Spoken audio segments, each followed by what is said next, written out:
Um tipo de problema que pode aparecer envolvendo números decimais é cálculo, divisão com aproximação.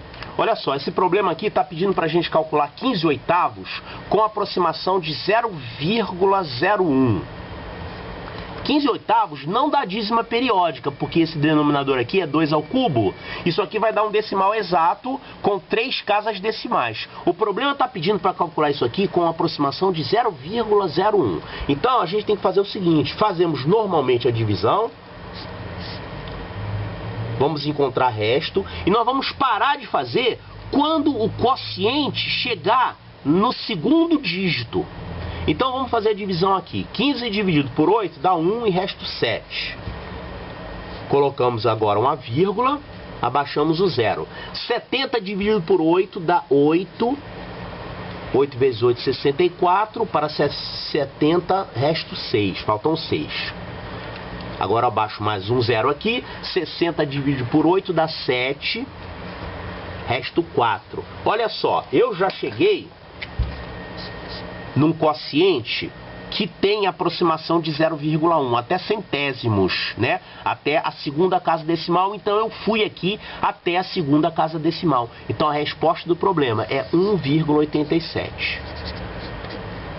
Se a gente continuasse fazendo a conta, a gente ia chegar até o final, porque aqui, ó, 40 por 8, 5, e resto 0. O número exato seria 1,875. Mas apesar de ser o número exato, não é isso que o problema pediu. O problema pediu com aproximação de 0,01. Ou seja, só até a casa dos centésimos. Então essa aqui é a resposta do problema. Vamos ver aqui mais um probleminha de divisão dando o resultado com a precisão desejada, 0,01. Então eu vou ter que dividir 2,5 por 0,7. 2,5 por 0,7 é a mesma coisa que 25 dividido por 7.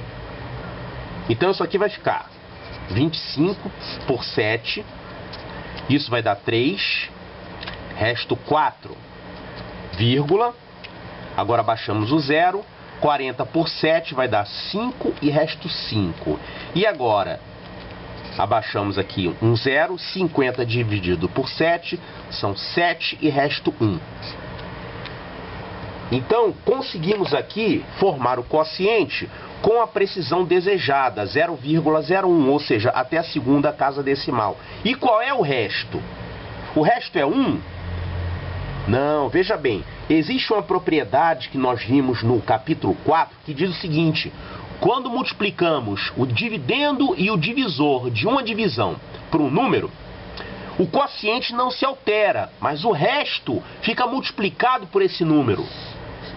Então, se nós multiplicamos todo mundo aqui por 10, o resto que aparece aqui, ele também foi multiplicado por 10.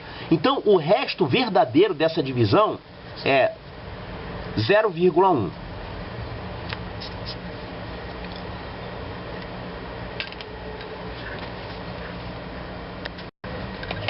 Calma, tem uma coisinha aqui faltando, que quase que eu errei. Veja bem, esse 1 aqui, na verdade, não é 1. Olha, aqui é o lugar da vírgula.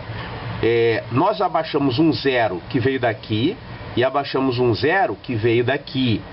Então, na verdade, esse resto 1 aqui não é 1. Ele aqui, ele já é 0,01. Acontece que esse resto aqui é o resto verdadeiro multiplicado por 10. Então o resto da divisão correto é 0,001, ou seja, eu tenho que dividir por 10. E podemos conferir o resultado. Olha, 3,57 vezes 7 mais 0,01 vai ter que dar 2,5. Vamos ver aqui. 3,57 vezes 0,7. Isso aqui vai dar 49, 4, 35, 39, vai 3, 21, 24. E quantas casas decimais? 1, 2, 3. 2,499. 2,499.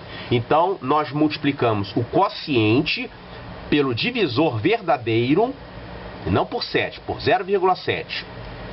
E agora somamos o resto verdadeiro, 0,001. Então isso aqui vai dar 2,500. Então, resposta do problema. Aqui está o resultado da divisão com aproximação de 0,01 e o resto é 0,001, 1 milésimo. Mais um exercício para encontrar a fração geratriz dessas dízimas periódicas. Então, olha, dízima periódica simples, dízima periódica simples, dízima periódica simples e essa aqui simples também. Então, a fração geratriz aqui vai ser 32 sobre 99. Eu vou dividir aqui o período por tantos noves quantos forem os algarismos do período. Aqui vai ser, o período é 5 e agora tantos noves quantos forem os algarismos do período. O período tem um algarismo só. Aqui vamos ter que separar 5 mais 0,111. Então isso aqui vai dar 5 mais, e essa geratriz aqui dessa dízima vai ser 1 nono. Então é 5 inteiros e 1 nono. Aqui vai ser período, tantos noves quantos forem os algarismos do período, 4 nonos. Outro problema da página 297. Sem efetuar a divisão, identifique o tipo de dízima, se é decimal exato, se é uma dízima periódica simples ou composta, e no caso da periódica composta, dizer qual o número de algarismos do anteperíodo. Então vamos ver. 2 sobre 15, a gente coloca a fração já na forma irredutível. 2 sobre 15 já é irredutível. Então, como nós temos aqui esse fator 3, nós vamos ter uma dízima periódica e essa dízima vai ser do tipo composta, porque temos aqui um fator 5. Então, dízima periódica composta.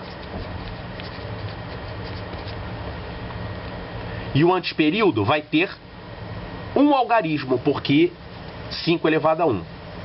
Anteperíodo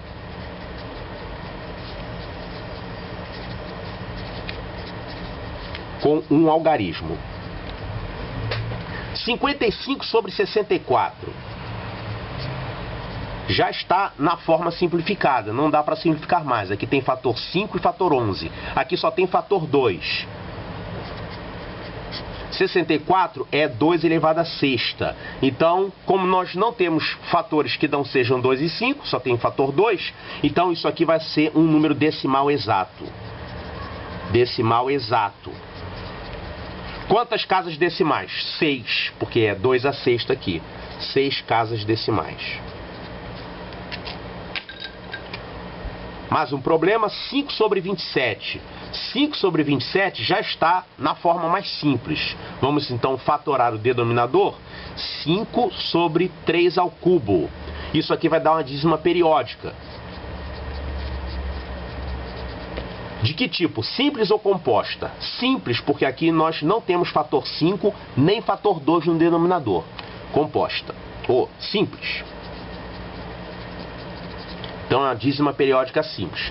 Para terminar, 4 sobre 30. 4 sobre 30, podemos simplificar aqui por 2. Isso aqui vai dar 2 sobre 15.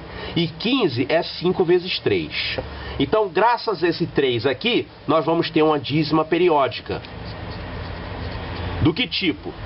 De que tipo? Simples ou composta? Composta porque temos aqui um fator 5. E o anteperíodo vai ter quantos algarismos? Anteperíodo com um algarismo, porque aqui é 5 elevado a 1. Com um algarismo. Mesmo tipo de problema, identificar o número de algarismos depois da vírgula, sem efetuar a divisão. Olha, 23 sobre 40. Já está na forma simplificada. Vamos fatorar o denominador. 23 sobre, isso aqui é 8 vezes 5, então é 2 ao cubo vezes 5. Então, como só temos fator 2 e 5, isso aqui vai dar um decimal exato. E quantos algarismos depois da vírgula? 3, porque é a máxima potência aqui, 2 ao cubo. 3 algarismos depois da vírgula. Aqui nós temos 32 sobre 2000. Se não lembrar de simplificar, vai errar a questão, certo? Então vamos simplificar isso aqui. Podemos dividir aqui todo mundo por 2. 16 sobre 1000. Ainda dá por 2, vai dar 8 sobre 500. Ainda dá por 2, vai ser 4 sobre 250. E ainda dá por 2. Isso vai dar 2 sobre 125.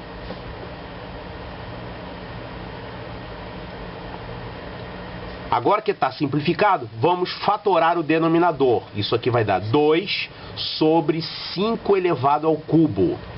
Então, isso aqui vai dar uma decimal exata, porque só tem fator 5. Decimal exato.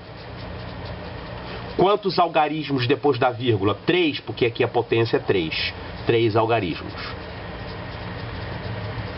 Então, 3 algarismos depois da vírgula. Outro probleminha, quais das seguintes frações são equivalentes a números decimais? Então, números decimais são decimais exatos. O outro tipo é a dízima periódica, que não é um decimal exato. Então, vamos ver aqui. 1/3. 1/3 vai dar uma dízima periódica por causa desse fator 3. Então, esse aqui não dá decimal. 2/5. Já está simplificado, não tem fator 3 nem nenhum outro número primo, só o 5, então isso aqui é um decimal exato. 13 sobre 25 já está simplificado, isso aqui só tem fator 5, 5 ao quadrado, então isso vai dar um decimal exato. 23 sobre 40, 23 é primo, não dá para simplificar com ninguém, e 40 só tem fator 2 e fator 5, então isso aqui vai ser um decimal exato. 1 sobre 125 também, isso aqui é 5 ao cubo, então vai ser outro decimal exato. 3 sobre 50, também está simplificado, 50 só tem fator 2 e fator 5. Agora 15 sobre 60, tem que simplificar primeiro, senão erra. 15 sobre 60, vamos simplificar todo mundo aqui por 3, 5 sobre 20. E dá para simplificar mais uma vez aqui por 5, então isso aqui vai dar 1/4. Ora, 1/4 vai dar um número decimal exato, porque aqui só tem fator 2. 2 ao quadrado, né? Por acaso vai ter duas casas decimais. Então, isso aqui também é equivalente ao número decimal. O único que dá dízima periódica é esse aqui, 1/3.